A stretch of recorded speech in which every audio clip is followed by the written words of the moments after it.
All right, I said in a previous video that I'm studying counterpoint and I'm trying to put more of that into my playing in a natural way. So I'm going to now share do a series to share what I've learned so far. Now in music, there's common ways that chords move, like they move by fifths or fourths, or they move by seconds, up or sometimes down. And so there were certain ways that were common for people in the 18th century to move the voices to make those harmony movements sound good. So I'm going to start showing you one by one some of these common movements.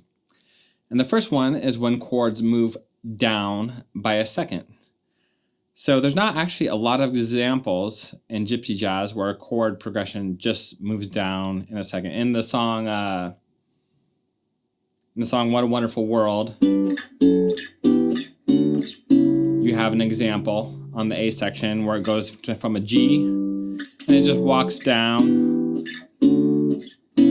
to that C sharp. So there's one example, but it's not a very good example because the melody kind of does not lend itself the best to the counterpoint I'm about to show you. So a better example is actually the song For Sephora. Now I know a lot of you might say that's not actually moving down by a second, but it actually is. So chord progressions, depending on the speed of their movement and how they're functioning in harmony, can be analyzed with different background layers. So even though it's going by fifths here, on another layer it's just going.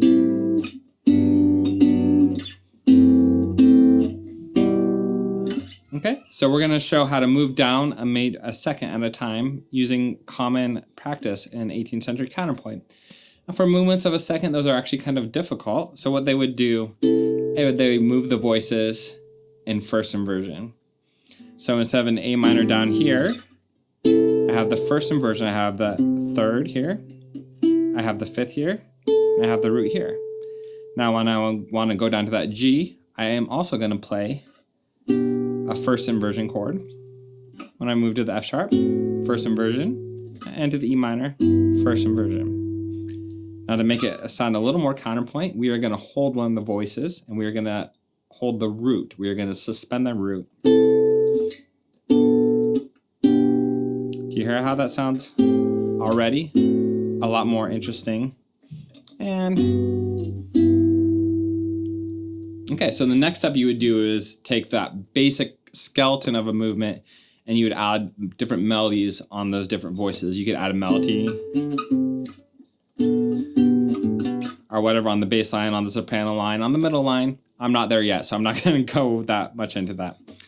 Okay, so that's one way. And the other way is the exact same, except for now we're putting the root here. So we're playing third, root, fifth. So now the root is the middle voice, but we're still going to suspend it. Right?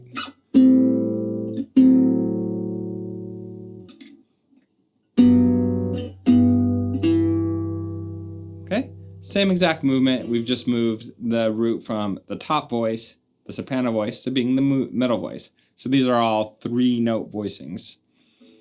And every time I give you an example, if you guys think of an example of a song that has the movement I'm talking about, put it in the comments, please, so everyone can try it out in the song. Like I gave the example for Sephora, but there's a lot of songs that ultimately use this descending second background, or maybe even ones that go directly down by seconds. If you can think of a song, put it in the comments and let everyone know.